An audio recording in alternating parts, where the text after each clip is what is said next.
Mics are on there.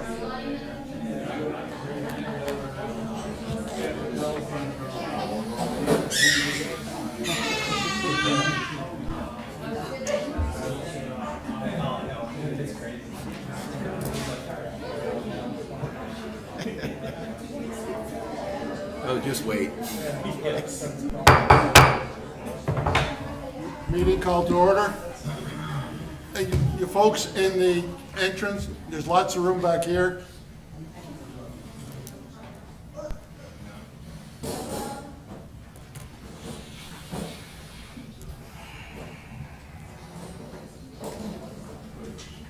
Everybody took a shower here, so you can get closer if you want.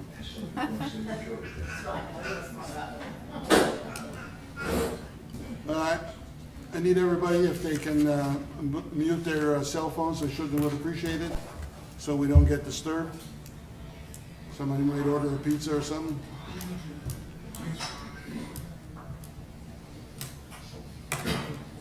Okay, I need a motion to adopt the agenda. Make a motion. Thank you. Mayor, I need you to remove 6.3 before you adopt the agenda. Remove off your sheet 6.3. Unfortunately, they called her 6, it won't be here. I need a motion to adopt the agenda. So moved. Second. All in favor? Aye. Thank you. Mr. Cyclone?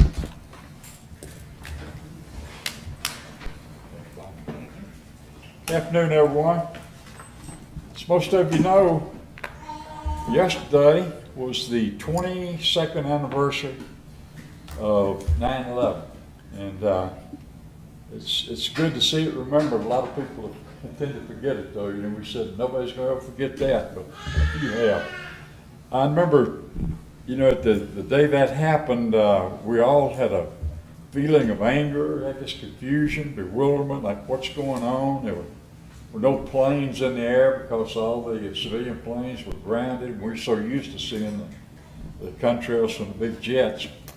And of course, the terrorists had 4 planes that they had in the air. For a few days, even we enjoyed togetherness. Seemed like we had a feeling, you know, love your neighbors, love your family, love your friends. Even good feeling between political parties. And that lasted maybe a week before that didn't last long at all. But that particular day, just at the Twin Towers, it was killed, the greatest tragedy, I guess, a single day we've ever had.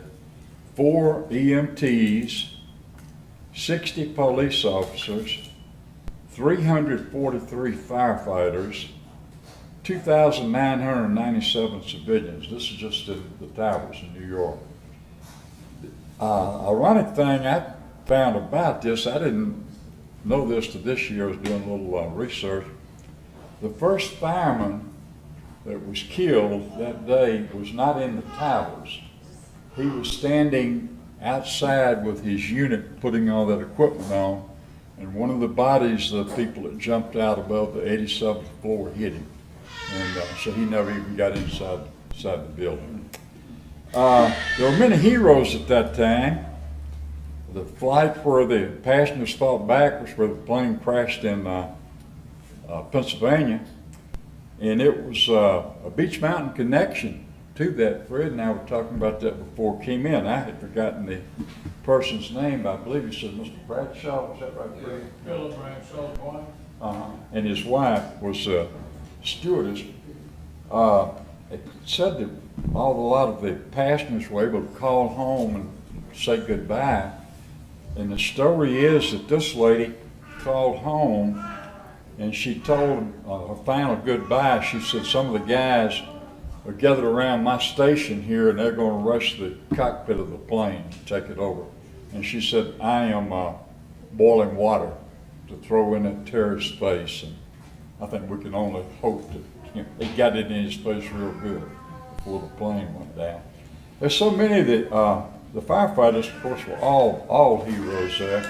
There's one in particular that we learned about his name and it was Wells Crowther. He's known as the man in the red bandana. They even had a couple of documentaries about him, and I understand there may be a movie about him even made for TV. From the time he was 6 years old, he wanted to be a fireman. And he always wore a little red bandana when he played around his head, and at all other times. And he went on and became an All-American lacrosse player at Boston College. And he wore his red bandana at all the games, practices. He graduated and passed all the tests to become a firefighter, but they didn't have an opening at the time immediately. So while he was waiting, he took a job on the 104th floor of the South Tower. When the plane hit his tower, he was able to get downstairs. On the 75th floor, he found hurt, confused people. He led them down to the lobby. All he had to do was open the door and out, and he was safe. Turned back around, he went right back up the stairs, again got another group of people. And same thing there, when he got down, it was went back up the third time. He was missing. His mother kept seeing on TV some of the survivors were being interviewed, and they all told the same story. They were helped downstairs by a young man in a red bandana. And so in her heart, she knew that this was her son. But she sent a picture to the survivors who confirmed it. 6 months later, his remains were found in the wreckage. A red bandana still attached. At the next Olympics, one of his teammates made the bobsled team, and he wore a red bandana to honor his fallen teammate. Later on, the New York Fire Department made him an honorary fireman, and they named a fire station for him. Greater love hath no man than he lay down his life for another. Will you bow your heads, please? Lord, we thank you for folks like this man, all the heroes of that day, and folks today that put their life on the line to protect us, like our military, firefighters, EMTs. We ask, Lord, you be with our Barry, our mayor, Roy, our governor, Joe, our president, Bob, our town manager, and our town council. And may you continue to bless the United States of America and Beech Mountain. Amen. Pledge of allegiance.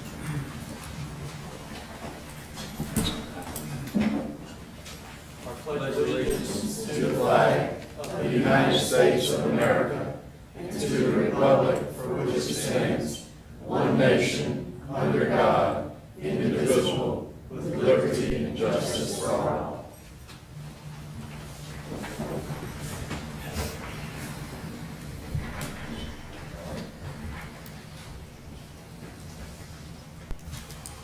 I need a motion to open up a public hearing for the driveway connection nuisance ordinance. Make a motion. All in favor? Second. Aye. The floor is open. Anybody have any comments on the ordinance?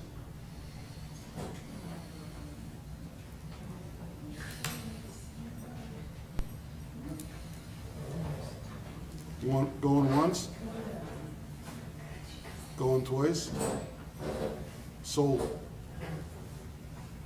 Need a motion to close the public hearing? Motion. Second. All in favor? Aye. Aye. All right, public comments, Lynn Bernstein.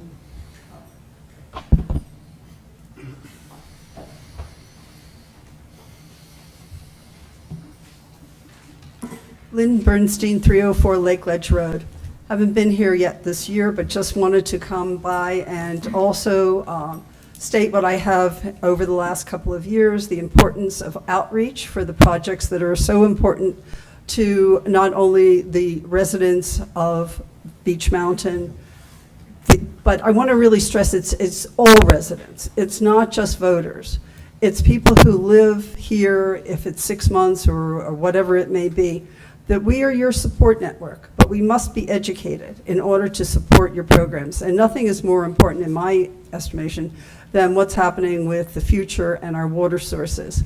And there are many people who don't know about it, or how far you've gotten, or what the discussions are. So please, please, please, enhance your outreach program for the sake of our community and for the present and the future. Thank you. Thank you. Guy Anderson? I signed in, and I have nothing to say. I have a lot to say, but nobody was here. We'll always be glad to hear it. Leonard Hud? Leonard, you want to buy a hamburger? Hi, I'm one of the summer residences, summer residents. I think that's right.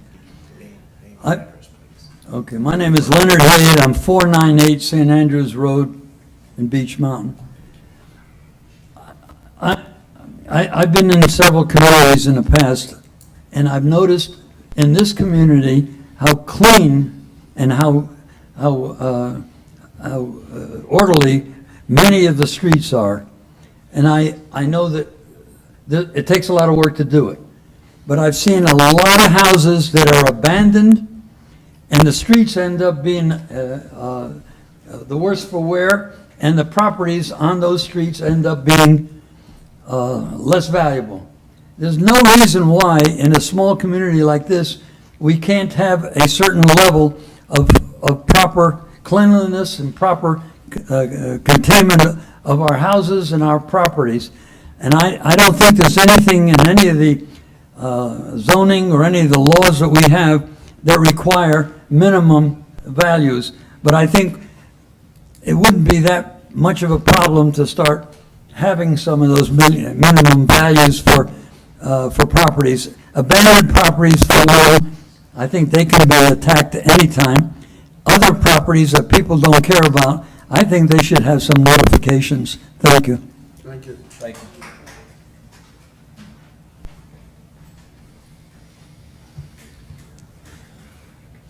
Scott? From the North Carolina Wildlife? Yes, sir. Board. Let me catch up. Okay. Thank you, Town Council and people of Beech Mountain for allowing myself, Scott Loftus of the North Carolina Wildlife Resources Commission, to come speak with you guys this afternoon. So just wanted to briefly highlight a project that the North Carolina Wildlife Resources Commission did with the town of Beech Mountain last calendar year. Next, please. So the title slide I should have mentioned was it's just a cooperative project between the town and the Wildlife Commission, and it was to restore fish passage and reduce habitat fragmentation for native brook trout, which is our only trout species in western North Carolina, and really unique to Beech Mountain to have such a strong brook trout population in Pond Creek itself. But as anybody that's traveled the roads know that it's culverted, which we also call corrugated metal pipes, in several crossings, and those culverts created the purpose and the need for our cooperative project. One, they create passage issues and fragment habitat for brook trout, and they do that due to the slope of the pipe, the length of the pipe, water depth inside the pipe, the velocity, and the outlet drop. Next, please. So that was the interest from the commission. From the town's perspective, pipes create maintenance, shall I say, nightmares. Certainly headaches, it's ongoing, it's expensive for the town and staff to maintain these pipes. So, because pipes also not only restrict organism passage, but they restrict passage of sediments and debris, which creates the maintenance issues. Next, please. So, just going through it rather quickly, but on Pond Creek Lane, just wanted to show a before and an after of our project. The solution at this crossing was to replace the existing pipe, which was a 48-inch pipe, believe it or not, which sounds big. But you can see from the width of the stream there that the width of the stream is equally that wide on either side of the pipe. So our first approach was to buy a larger pipe, which increased the diameter from 48 to 80 by 60. So it was a somewhat squashed, or what they call a D-bottom pipe, which just makes the bottom a little bit flatter. It accepts that wider width of the channel a little better. And we reduced the length of that pipe. Again, that helps with the passage, but the diameter really helps with the maintenance. And we added rubber baffles inside of the pipe. And I'll show you next, please, why those baffles are important. So the baffles do one of several things. They increase the depth of the water in the pipe, and they reduce the velocity of the flow as it goes through the pipe. So it creates these pools or stair steps, if you will, inside the pipe that's more conducive for organism movement, particularly upstream. Next, please. So this is an example of a pipe without baffles. You see the low depth and the high velocity that I mentioned that the baffles help to rectify. And then the second spot that we worked, which was just downstream of Pond Creek Lane, was on Indian Trail. So this was a big pipe. This is a 72-inch pipe. That's six feet. So and maybe a pinch over 6 feet, because I've got pictures of folks standing in that pipe and it's over their head. So what we did here, the top photo is the existing pipe. The bottom left is the pipe showing the baffles. Again, we're increasing the depth and slowing the velocity. And the last thing we did there was address the perch of the pipe, and that's the outfall. If it gets over about 10 inches, trout and other fish species can't jump into that pipe to start with to continue their way upstream. So we added a natural rock structure at the outlet side of that pipe to back the water up closer to the lip of the pipe. Next. So just briefly wanted to highlight that project for town council and members of the community. It was a unique approach for the Wildlife Commission to be able to address our interest with managing fish and wildlife in the state. And I hope it was beneficial to the town to work cooperatively with the commission to increase the size of the pipe and do these retrofits. Just wanted to thank Daniel Davis, the town of Beech Mountain, and Todd Hodges for their assistance during this project. Thank you. Scott, I got a question. Do you guys dictate the diameter of the pipe and the town installs it? We or get do you it. guys install it? So each project would be different, right? For this particular project, we had it engineered. So we want to know that the watershed process can fit through the pipe. So they do that hydraulically with their HEC-RAS modeling and so forth. So anything that would typically be done when you're sizing pipes to build roads, we ran that through our engineer. We got the size of pipe we needed. The state bought the pipe. And as we see here in the photos, the utilities equipment and staff were used we unloaded it in the yard up here. This was February, which I might add was a pretty unique day because I don't make it to Beech Mountain bunch. I enjoy my time up here, but on that particular day when I got here, it rained, it sleeted, it snowed, the wind blew, the sun came out, and then it all started over again. But we got the pipe unloaded. Daniel's staff helped us unload it, set it in place that day. So town equipment and time and the commission bought the pipe. You didn't bring any lifetime fishing permits with you to hand out? I can give you the website for those. Any other questions? Thank you, appreciate it. Thank you. Yes, sir. Thank you, guys.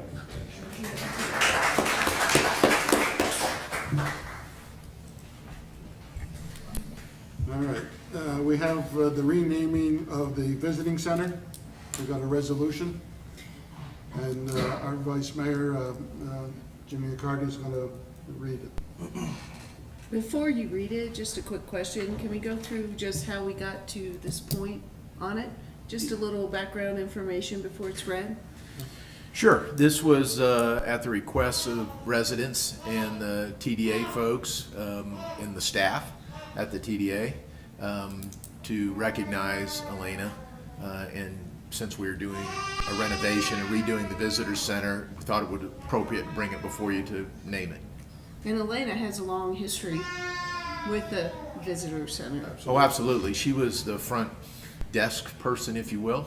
And certainly our residents and our visitors got used to visiting with her and finding out what's new on the mountain, what was going on in the mountain. And she was the person who answered the phone and answered the front desk. And the rest of the visitor center staff, they're all here today. I don't want to lessen their importance, but she was the glue that made that place work. Always smiling, always friendly. When I would call over there to talk to someone, either Kate or Armando, she would answer the phone. She knew it was me. She could tell on the phone. She would answer the phone as if I was the most important visitor from South Florida. So she was very important to our team. Perfect, thank you. Yes, sir. Junior's gonna, Let him read it. Junior's got his He's opinion. got his say too. Resolution to rename the Beach Mountain Visitor Center the Elena Continas Visitor Center. Resolution number 2023-15. Whereas Elena Continas made her home in the town of Beach Mountain in 1986, and whereas Elena Continas was a businesswoman who helped create the now iconic Brick Oven Pizzeria restaurant and entertainment complex. Whereas Elena Continas raised her family and encouraged them to remain in the town and continue to own and operate small businesses. And whereas Elena Continas understood that the town of Beach Mountain was a great place of beauty and to be shared with residents and visitors alike. And whereas Elena Continas worked for decades at the front counter of her family's restaurant and many years across the street at the front counter of the visitor center. Her weekly calls to businesses, lodging partners, and other interested parties helped keep everyone informed of activities on the mountain and to promote the mountain's offerings and visitors. And whereas her kindness, compassion, gentle spirit, my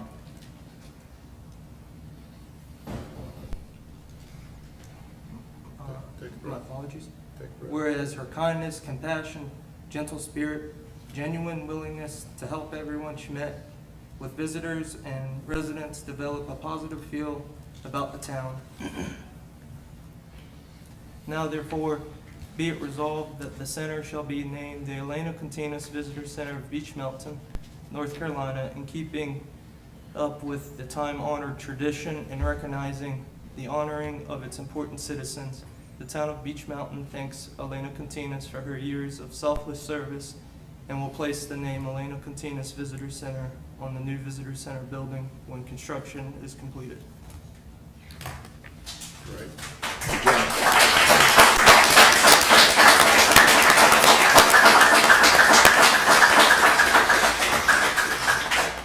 They would like to take a picture. Would you do it with your, his phone? This way here, we can keep Junior quiet.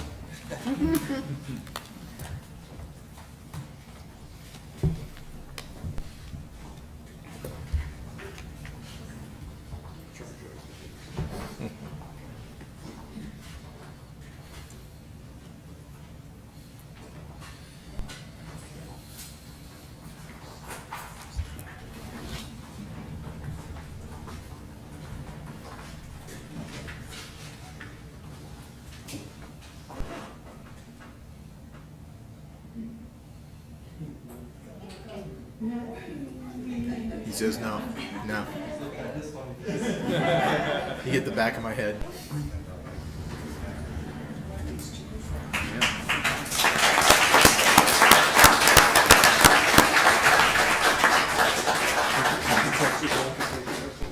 Good job. Quick story about my mom. with Mom for a long time. I'm not embarrassed of that. I enjoyed living with her, and Mackenzie and I, we lived with her for a long time. And one day I went up to Mom, and I was like, this is a couple years ago, I was turning 25, and I was like, Mom, am I starting to lose hair? Am I thinning? Moms. No, honey. You're fine. Of course not. I was like, whew, all right, good, I still got it. And keep in mind, this is like 9 o'clock at night, I'm asking her, right before bed. I wake up 5:30, 6 o'clock in the morning, and on my nightstand, there's a box of Rogaine hair solution. I don't know how it happened to appear, but that's like the most, it speaks a lot about Mom, because I just wanted to share that. And obviously my son got all my hair, so. But, and then one other quick story, and Bob and Armando, Kate, Paul, and anybody that was constantly in the visitor center.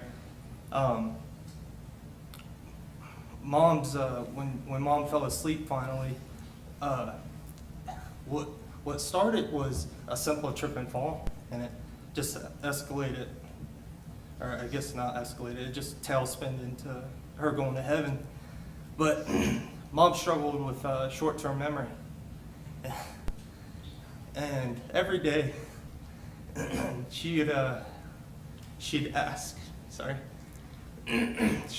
me or one of my siblings, hey, will you call Armando or somebody, make sure that my job's still good at the visitor center. Tomorrow, I'll be there.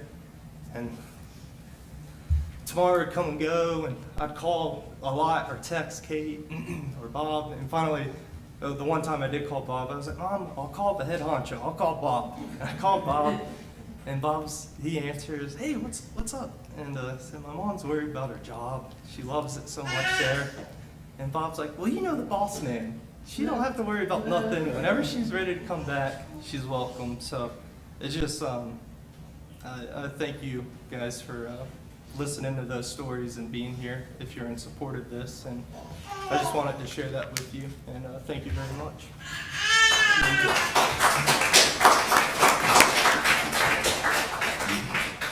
Actually, I was gonna send you a wig, but can I tell you? Okay, I need a motion for the consent agenda. Make a motion. All in favor? Aye. All right. New business.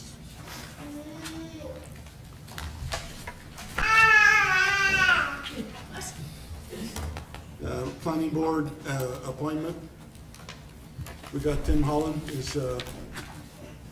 who would like to be appointed as on the planning board. I'd like to make that motion. All in I'll favor? second. Aye. Aye.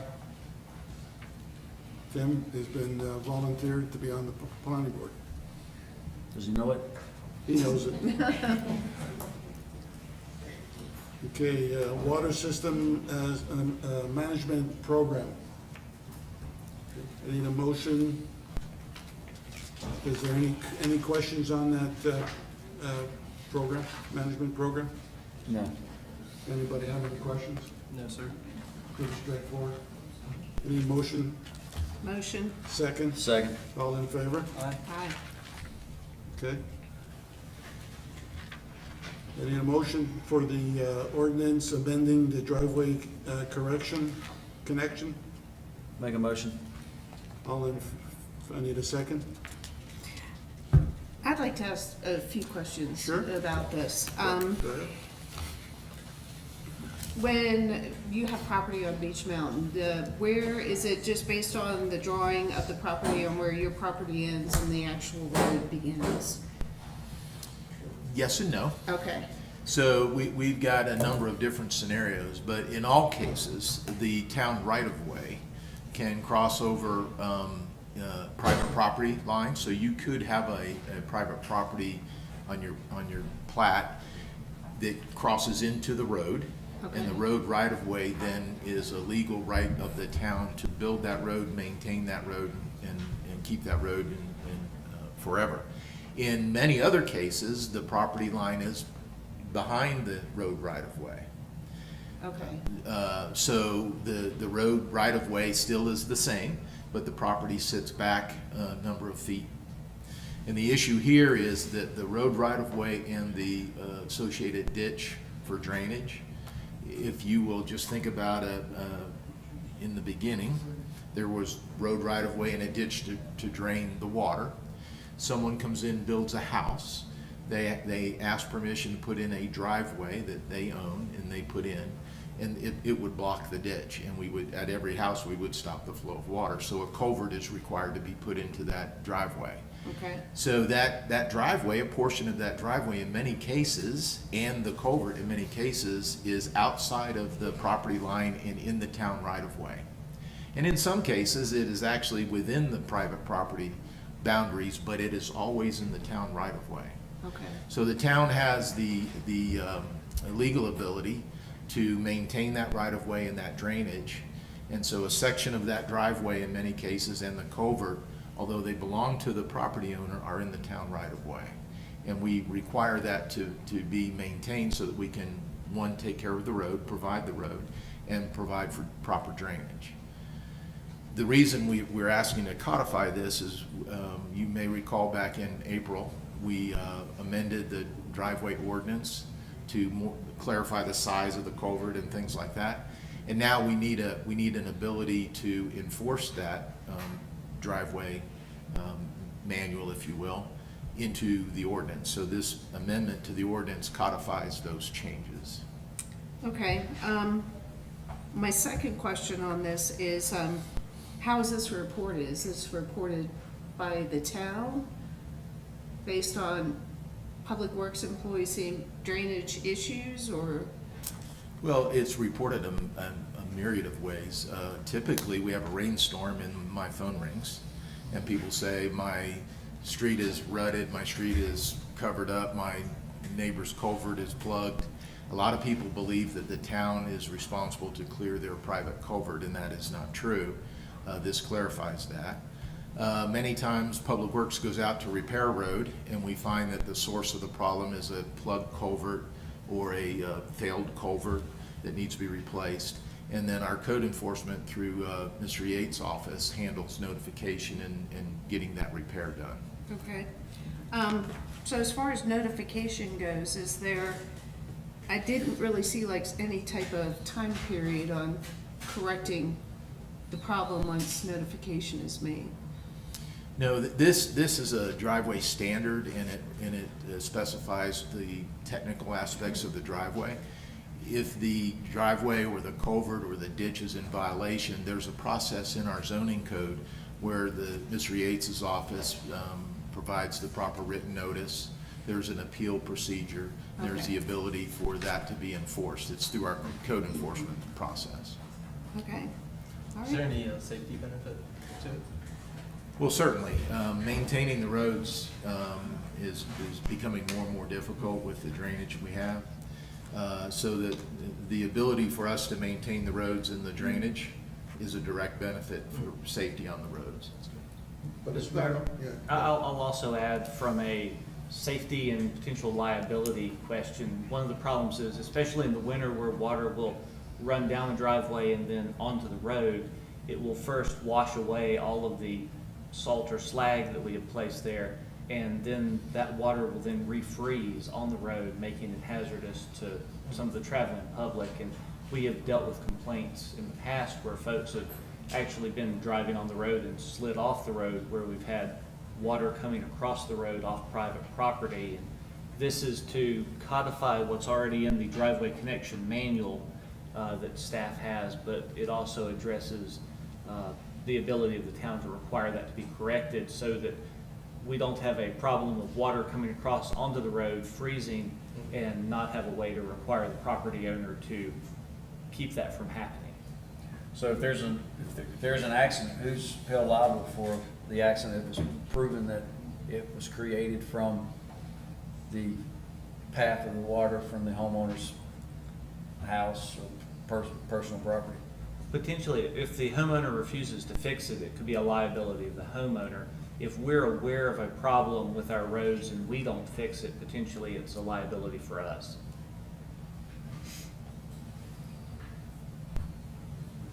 Any other questions? Okay, I need a motion. Make a motion. I need a second. Second. All in favor? Aye. Okay. Land lease agreement with Walter Eggers for the Elder, sir. Elders, I'm sorry. Yeah. Revocable trust. Anybody have any questions on the lease? As far as placing all the construction material, is it gonna become like a junk site with asphalt? Because it is the entrance of the town, so.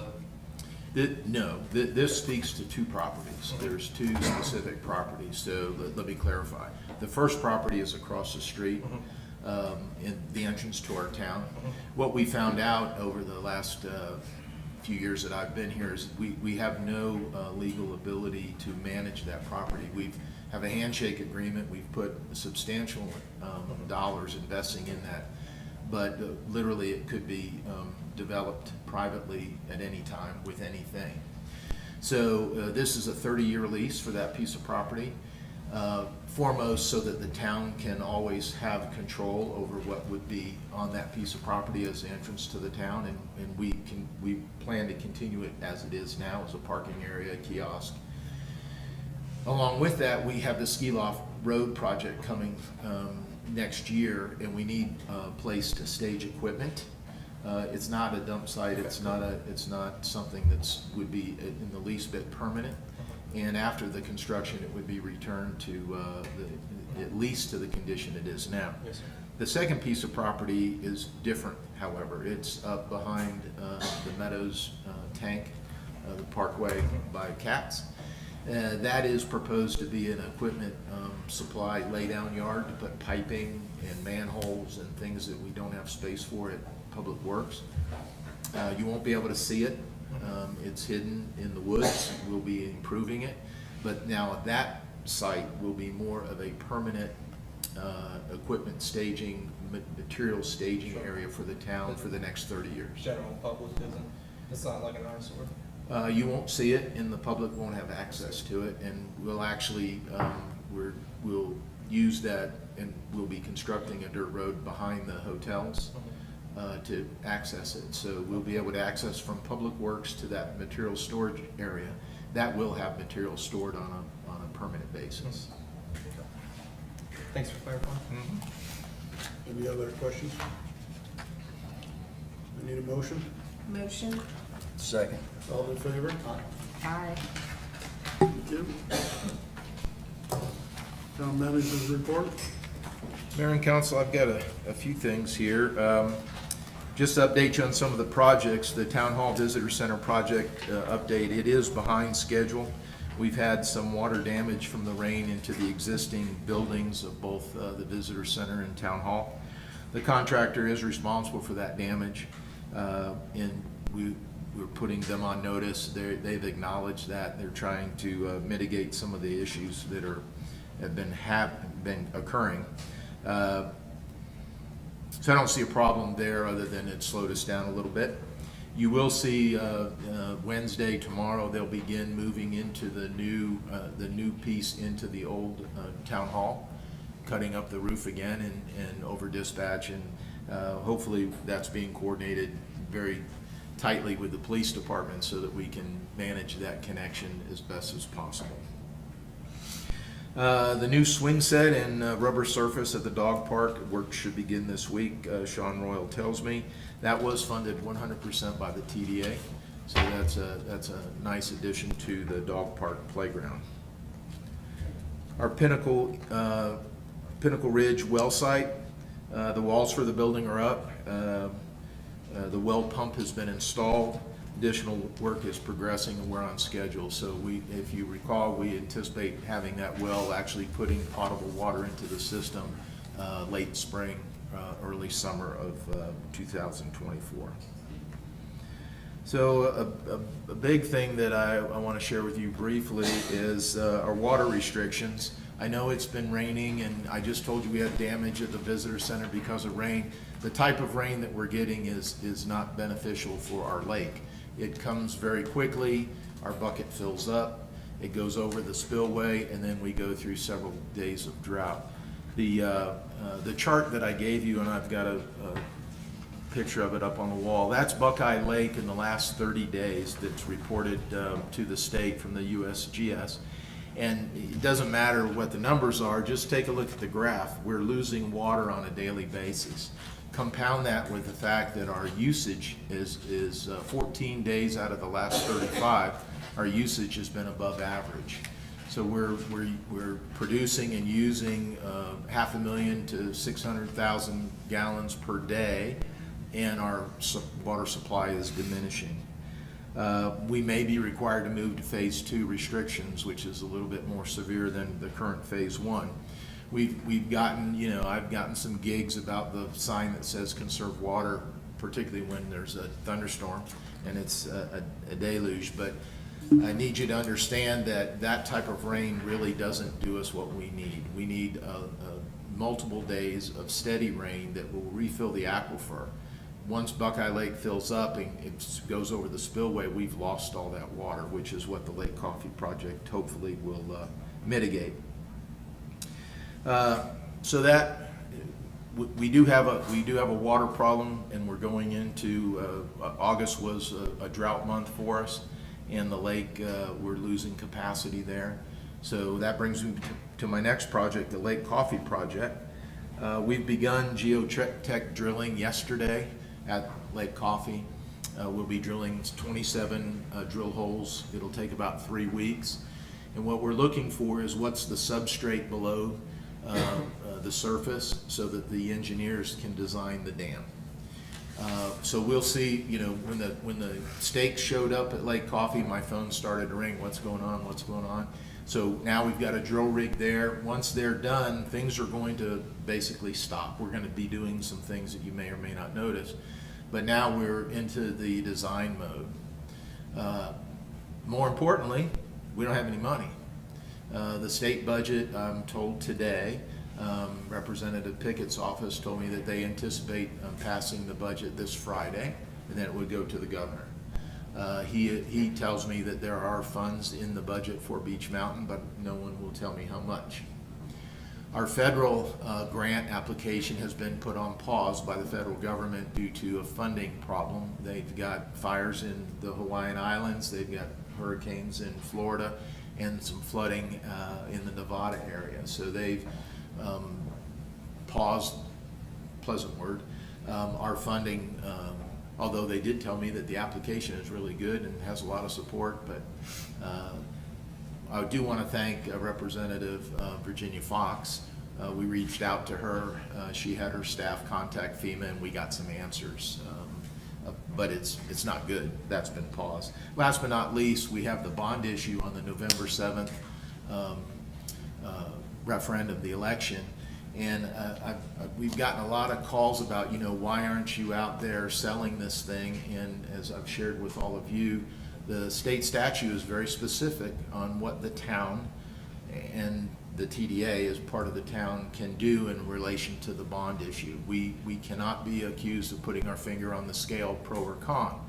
So it makes it very difficult for the town to get the word out to the public that there's a problem and we have a solution. We think this is what you should do. So I encourage people to come in and see me, visit. I can show them the problem, show them the solution, but we can't champion the bond in any way, shape, or form. Ski Loft Road project. We only received 2 bids on September 5th, and because of the size of the project in dollars, state statute does not allow us to accept just 2 bids. We have to have 3. So we've re-advertised the bids for the 14th. And assuming those 2 bids are resubmitted on the 14th, the law does allow us to open those and select one. Time is of the essence on this project. We are committed to beginning April 1st of 2024, and as you know, we've got 180 days to complete the project. I don't have 30 days to wait for the next council meeting. I've spoken to the mayor, and I'd like to ask the mayor to call for a special council meeting on or about the 19th of September so that we can do one thing. I can bring you the bids, hopefully, and we can award the bid so that we can, one, get a contractor on board, notice to proceed, and begin ordering materials. The issue right now is timing-wise for materials. We've got to get the materials, the contractor does, ordered and in the pipeline, so to speak. It is pipe. Or we're not going to make the April 1st timeframe. So I would ask if you would consider that for me, Mayor. The town still has vacant positions on the planning board. We have one position. We have the TDA has a vacant position, and the Board of Adjustment has a vacant position. So if interested citizens would give me a call or give the town clerk a call or complete an application, we'd be more than happy to bring that before town council. The tax bills went out. We have a printing error, and it's not in the mathematics. The tax bills are correct. The rate, the ad valorem rate per $100 shows 0.68. It is 0.65. The printing in the box is what's incorrect. It's not the amount of the tax bill. If you calculate the tax bill, it is correct at the 0.65. So I want to make sure that everyone knows about that. If there's any questions, give our tax collector, Rebecca Ward, a call. She can either walk people through it, how to calculate it to make sure that their tax bill is correct, or it's been corrected, we can issue another tax bill. The next and last farmers market is set for October 6th. It starts at 2 o'clock over at the parking lot. There'll be a free live concert that day. And the theme, I believe, is Apple Time is Here. That's why you have an apple and a nice sign, courtesy of Sandy Carr. So we've had 3 wildly successful farmers markets, and I think the next one will be even better. So we invite you all to be there. Mayor, that's what I've got for my report. Okay, I've got a call for a special meeting on September 19th at 4 o'clock. Motion? I don't know. All in favor? I need a second. It'll be short anyway. Very short. So if we don't have 3 bids, then we won't call the meeting. We only have to have 2 for the Okay. second round. Okay. Technically only have to have 1 at the second round. Okay. You can certainly, your options will be re-advertise and see if you can seek additional bids. But on the second round, you only have to have a single bid that's submitted. And it's up to council's discretion whether that bid is acceptable to you or not. If you have multiple bids, you're required to take the lowest responsible bidder's bid. That's no Okay. problem. So what I plan to do, assuming that we receive bids on the 14th, the engineer will review those, bring those to Daniel and I, and we'll bring you either a recommendation to award a bid, hopefully, or we'll bring you a recommendation to re-advertise. So, yeah, if we can do early. Well, when the bid closed? Well, anytime around the 19th, No, anytime. what time, date, hour. The bids close at 2 o'clock on the So it 14th. could be any time after Okay. 2. But Because I have a, I need some time, that's why I said make it the 19th. I need some time to get it to the engineer. No, the 19th is fine, it's just, they're trying to figure out, But you make it any time on the 19th. I have to leave beach by 11. well, we can't make it before 11. It's gotta be open at 2.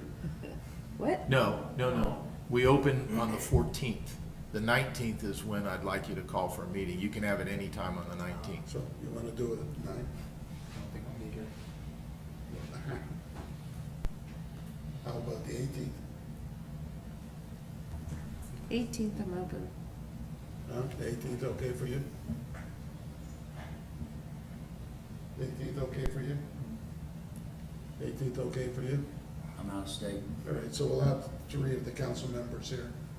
I'm available. What time? Anytime for me. Jimmy, Anytime. anytime? Yeah, earlier the better. That's Monday, right? Yes. 3 o'clock? 3 o'clock? Sounds good. So we'll advertise, it requires a 48-hour notification. We'll advertise tomorrow for the 18th at 3 o'clock. 3 o'clock. Mr. Mayor, would you take a motion to that effect? I need a motion. Motion. Need a second? All in favor? Aye. Thanks for that. Thank you. Okay. Kelly, comment, public, any closing arguments? Just wanted to do a pitch for the Beach Mountain Historical Society. You should see the new marker that was there, and on behalf of the Historical Society, I hoped Calder would be here because he was a very important part of getting that marker up there. But we'd also like to thank the chief for all the hard work in getting that done, Mayor for remarks made and hard work. Daniel, thank you very much on it. Michael Holland, Fred Fole, and especially the police department that made everything go smoothly. And that's all I got. Mr. Abernathy? I wanted to comment on, if I'm pronouncing her last name, Lynn Bernstein. She's not here, is she? Yeah, she's right there. There you are. So, I know you've commented on this before, and at times there's misinformation that is distributed through the community. And I think that, I believe in being transparent. I don't know what else we can do. We can certainly discuss how we can get more information out there. But at the same time, this is probably the largest crowd that we've had in maybe a year, give or take. And if we could get a few people to attend our council meetings and make sure that the information that is being communicated in the community is accurate. And as you see today, there's a wealth of information that with things and projects, special projects, just everything that's going on in the town. And or, if one person could maybe one or two people review the video of the council meeting. And if you guys have a ladies group and it comes up in discussion and this is what's going on within the town, and then I think the information is going to be much more accurate. And then the other thing is that occasionally drop by town hall and visit with our town manager and hear firsthand what projects are going on, what's new, what's coming up on the horizon, and distribute. It could be a short conversation and distribute that information. I think the more information that our citizens have, regardless, and I used to hear it more often, a few years ago, that people's voices, if you're not a full-time resident here and you don't vote, then, our voice doesn't count. And that's just not true. I think it does count. And I think I can speak for this entire council when I say that. I'd be very happy to meet with you sometime to talk a little more about outreach and some of the opportunities that the town might have to organize and to support the programs and to get that information out to the community. So I'm not trying to put the monkey on our town manager's back. However, there are a lot of times that he's not that busy, and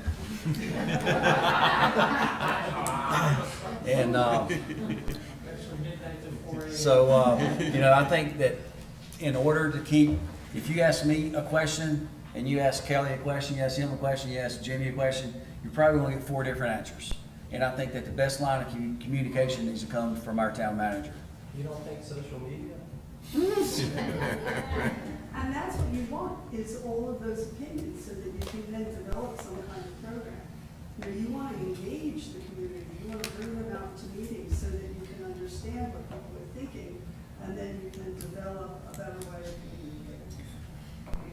Well, in response to that, I think, and I'll speak for myself, is that I want the information not to be an opinion or this is what we may do, and you go directly to our town manager, and the information is going to be 100% accurate. There's not going to be any gray area in it. The other thing is that to go to our general fund, we had discussed several months ago about maybe taking some additional funds that we have in our general fund and investing it in maybe the old public works facility before it gets too dilapidated, and some projects that we may need to invest in. And our audit is coming up when, Chief? Next month? No, Or 2 months? we'll probably have a presentation December. In December? Yes, sir. So when will we, so we'll have a clear picture in maybe January when we could invest in some of these projects? Well, you'll have an audited financial statement. The information that our finance directors provided you is unaudited, but it's extremely accurate. So we, rather than waiting till December or January when we have new council members, we'd be able to pull the trigger on this with this council? Well, I could not get that project accomplished. You know, I need to go back and get it bid. It would be, at the earliest, it would be a spring of '24 project. But we could at least go ahead and approve it, right? Well, I would not go out and do the work unless I thought there was a reasonable expectation we were going to do the work, you know, do the project. There's going to be some money spent up front to get it designed, update the engineering, and get it bid. Right. But we could not do any of that work before spring. Okay. And Lynn, you also made a comment about, or someone made a comment about how nice Beech Mountain looks, and whomever made that comment. We don't hear many positive comments, and I think that, you know, from where we were however many years ago to where we are today, Beech Mountain has done, you know, I always told Chief Pudney that Beech Mountain looked old, looked worn out, we needed a facelift, and I think that where we are today, we need to keep the momentum up and keep Beech Mountain looking as good as it can be and should be. And, you know, it's a thankless job, but neither here nor there. I remember when we made the decision to do the bear-proof cans, and if you guys recall, all the trash that was on, I mean, it was every week, you know, there were bear hits. And I don't think that we've had, when's the last time there's been a bear hit, or maybe I shouldn't ask, but. There's three. We show 3 in the report for last month. So it's very few and far between, and I think that's a reflection on some of the positive decisions that this council has made. Thank you, and thanks for everyone that attended today. Do you need a glass of water? Daniel, you did good. Thank you. Mr. Garden? Yes, sir. Right. We get, or I get, and I think you do, we get a lot of people ask us why we do these presentations. You know, a lot of people volunteer their time, and we ask for people on the board, different boards, and we don't get any people volunteer. Right now, we've had boards open for 3 months, but you get like Alina, you get like Fred, you get like Calder. They voted their time, their precious time, to help the town, and they're always the face of the town, and they do a lot of stuff for the town. So we feel it's important that we recognize them, and so this is really the main reason why. You know, Jimmy was talking about his mom.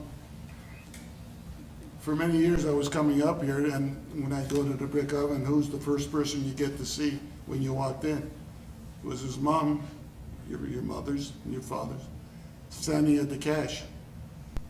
Didn't sit down, she was always there, never moved. But she always had a smile. Didn't matter if it was raining or if it was snowing, whatever it was, she was always there.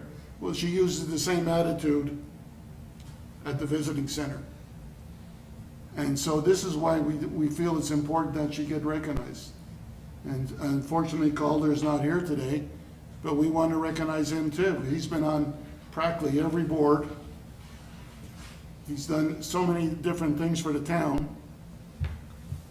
I don't know if you know, but when you go and vote, he's at the precinct, taking care of all the election information. So this is why we honor people on the town. It's very important. So, you know, I'd like more volunteers to come up and join the different boards. And again, if you really want to know what's going to be part of the town and want to know what's going on in the town, be part of the boards. There's a lot of opportunity there because you guys are going to make the decisions and bring it to the council what's going to be done for the town. So there's ample opportunities. And then, of course, like Mr. Abernathy was saying, we have a website, we have video, we have our part-time town manager. Well, he is part-time because the other part he plays, he's a fire chief, which is very important also. But, and talk about the fire department. It's gonna be 50 years, Yes, sir. and what, on the 23rd, we're having a party for the members of the fire department and some of the past members. And we're gonna celebrate 50 years. It's 50 years of the volunteer fire department. And let me tell you, I'll put them against anybody. We get calls from Banner Elk because they can't get anybody to respond, and we have to go respond to them. So the town offers great opportunities, great features, and I really want everybody, rather than look at the negative, let's all sit here tonight and recognize Lena and Calder and think very positive from here forth. Thank you. I need a motion to adjourn? Make a motion. No. No. Really? Really? Yeah, what do you want to say? Okay, since we're all here, we're all concerned about the water, the town can't do anything, can we do something? Absolutely. We could get like signs made or something and put them out there and, is that okay? I'm not So, saying that. as far as the referendum, which is what you're referring to for the election, Mr. Pudney is correct that the town itself cannot fund or support or advocate for the referendum. The town itself can provide objective educational materials as to why it's been proposed, but as far as advocacy for or even against the referendum, that has to be done by private citizens. Okay, so So, if I go on our Facebook and ask people to help out or do something, I don't know, I got something on my brain. Do you have a fact sheet? Do you have some kind of fact sheet on this? And could that be distributed by volunteers into places, you know, from Fred's to restaurants to whatever, so that there would be a way of educating the community? so I believe there is a fact sheet and that can be obtained from town hall. As far as campaigning, the only other point I'd make to be mindful of is, please be mindful of our sign ordinance as it relates to political signs. So that's online and that's also available at town hall. But beyond that, certainly citizens can go out and advocate as to the referendum and educate. Educate through Buckeye, through all of the public establishments within the community, all in a positive way. This is all in support of what's being proposed. And again, the council can educate, but it's up to the citizens if you wish to advocate. They're limited by statute as to what the council itself can advocate. So we can't make a sign that says vote for the, no? You can as citizens of the town. As The, long as it town- meets the orders, the sign orders. as long as you comply with the sign ordinance. I'll refer you to Mr. Yates, our town planner here, as to questions you may Make have. 5, because they'll take one down and put another one up, and then they'll take it down, put another one up, maybe change the location. Oh, all right, thank you. All right? Yeah. Okay, great. We just can't be part of it.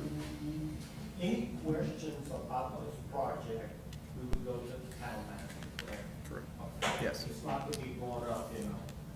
Well, I mean, you can bring it up here too, but we don't respond, but the town manager certainly will give you a lot more information and have a lot of fact sheets that you can have and give you a lot more information. Not that we're not informed, but it's just that unless you want to meet with us privately, that's fine, but No, it's just about a whole bunch of, I consider it what misinformation about what the leakage amount is. okay. I can deal with it. Just give me a call, stop by. We'll talk about it. Sure. Yeah, just get with Bob. He'll be glad to give you whatever information you require. Anybody, any of the citizens. That's why he's here. That's part of his job. And he loves it. Can't you tell? Need a motion to adjourn? Make a motion. Yes, I need a second. All in favor? Aye. Thank you all for coming. Thanks for coming. Damn, man, I think you need to drink some water.